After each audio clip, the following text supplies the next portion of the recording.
भगवान, आपने आज सुबह के प्रवचन में बोला है कि बाप और गुरु एक होता है, तो जैसे बाप को बदलना नहीं जाता ऐसे गुरु को भी नहीं बदलना चाहिए। भगवान, हम श्रावक सभी पीछी कमंडल वाले त्यागी व्रतियों को गुरुदेव के नाम से ही संबोधित करते हैं, तो क्या यह सही है या गलत है? और गलत है तो गुरु के पास जाने में हमको क्या कहना चाहिए? बहुत अच्छा। यह प्रश्न ब्रह्मदेव सूरी में द्रव्य संग्रह की टीका में उठाया गया। अभी 2 दिन से स्वाध्याय में चल रहा। गुरु उन्होंने 3 प्रकार के गुरु कहे। एक इष्ट गुरु, एक इष्ट गुरु, और एक गुरु जो है अधिकृत गुरु, और एक लोक सम्मत गुरु। एक देव में लगा लेना, अभिमत देव, इष्ट गुरु, इष्ट देव, अधिकृत देव, अधिकृत गुरु, लोक सम्मत गुरु, लोक सम्मत देव। ये 3 भेद उन्होंने किए।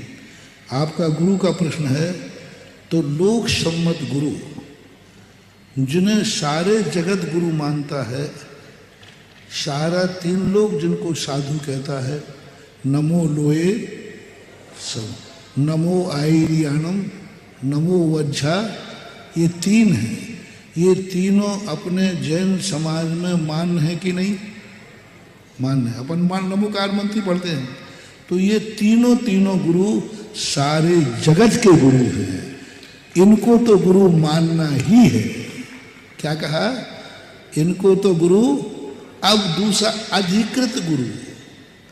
अधिकृत गुरु वो कहलाते हैं जैसे किसी पर विशेष रूप से गुरु बना दिए जाते हैं। जैसे अपन माने साधुओं में से ही किसी को आचार्य बना दिया जाता है कि नहीं? शादियों में से किसी को उपाध्याय बना दिया जाता है कि नहीं? शादियों में ही किसी को निर्यापक बना दिया जाता है कि नहीं? अधिकृत, जिनको साधुओं में से ही चुन करके कुछ अधिकार अलग से दे दिए जाए, वे कौन से गुरु हैं? अधिकृत गुरु। हमने 2-3 नाम ले लिए और देखा जाता है संघ में, भाई तुम पढ़ाने का काम करना, तुम, तो वे कहलाते अधिकृत गुरु। एक कहलाते इष्ट गुरु। इष्ट गुरु कौन कहलाते हैं? जिनसे तुम्हें शिक्षा मिली हो, जिनसे तुमने दीक्षा ली हो, जिनसे तुमने व्रत लिया हो, नियम लिया हो, वो कहलाते हैं इष्ट गुरु। अब सब आ गए भैया कि नहीं? हाँ, इष्ट गुरु जरूर बनाना पड़ेगा।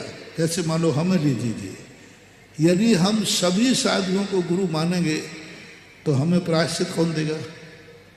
हमें उनमें से एक को मानना पड़ेगा कि नहीं?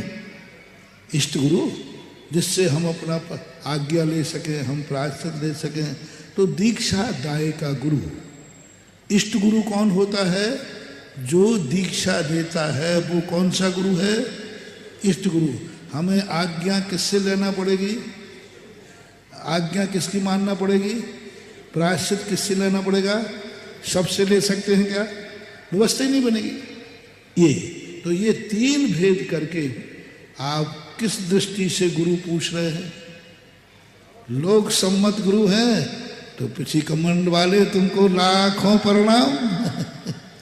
लेकिन उनमें से आपको अधिकृत गुरु की विशेष, लोक सम्मत गुरु की, जो अधिकृत गुरु हैं उनकी अलग से व्यवस्था बनाना पड़ेगी। और जो तुम्हारे इष्ट गुरु हैं, जिनके माध्यम से तुमने व्रत लिया है, मोक्ष मार्ग में आए, जिनका तुम्हारे ऊपर उपकार है, जिनका तुम्हारे ऊपर उपकार है, वो कहलाते इष्ट गुरु। ऐसे 3 गुरु की व्यवस्था द्रव्य संग्रहकार ब्रह्मदेव सूर्य ने की है। वही सब मानते हैं और वही व्यवस्था आज हमारी समाज में चल रही है। ऐसा।